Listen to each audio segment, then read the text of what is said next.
my mission has always been to connect with people through art, whether it's kids, like I'm an art teacher, so that's just kind of like in my job description with kids, but I chose that job for a reason because I love teaching art. But then also not just in the formal sense of being a teacher, but also just if I'm, out selling art on the street, or even just like communicating with people on the internet, like, what we have to do now.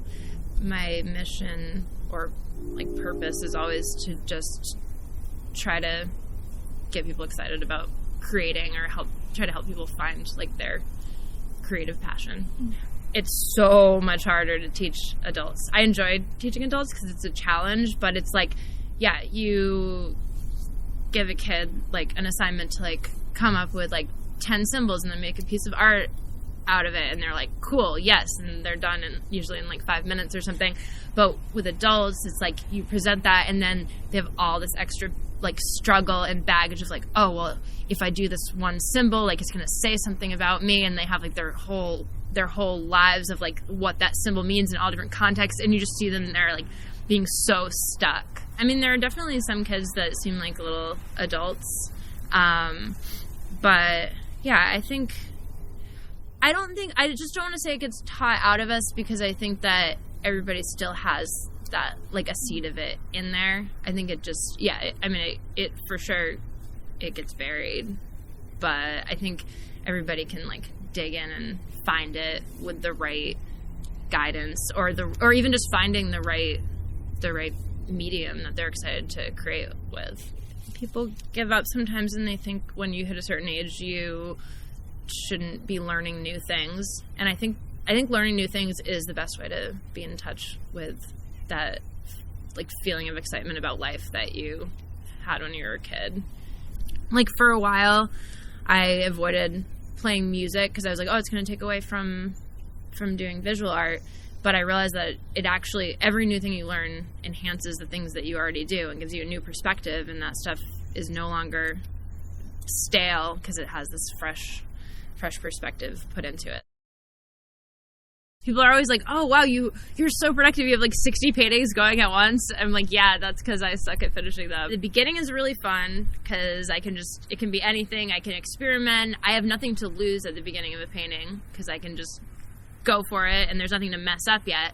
It's once I get to the point where I feel like the imagery is developed and I've put a lot of time into it and it's at like a pretty good point, but it's still not done. That's when it gets stuck, because then I get scared of messing it up.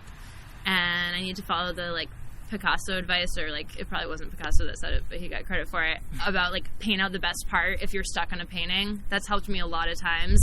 Yeah, I won't touch a painting for years because there's, like, one little detail in it that I'm, like, really happy with, and I'm just working around it, and then the painting's just not going anywhere. So just paint that good detail out, and then it, like, frees it up. But, yeah, so there's that stuck point. There's the fun point at the beginning, the stuck point in the middle, but then when I get past the stuck point, and it's like I can see that the end is on the horizon, like everything's in the place that it needs to be, and I'm just like adding little details or like, building up last minute little things. That part is really fun too, because then I can kind of relax and be like, okay, it's almost done, but I can just really be a perfectionist.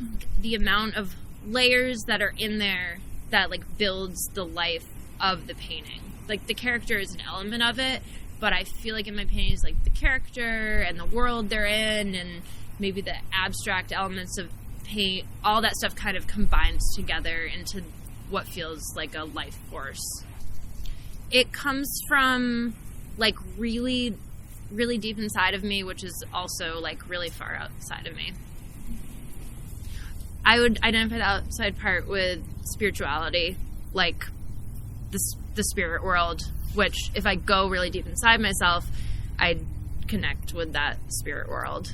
But when I'm painting, I am able to like connect to that world in a way that doesn't freak me out, because it's kind of like channeled in a little bit more of like a gentle way.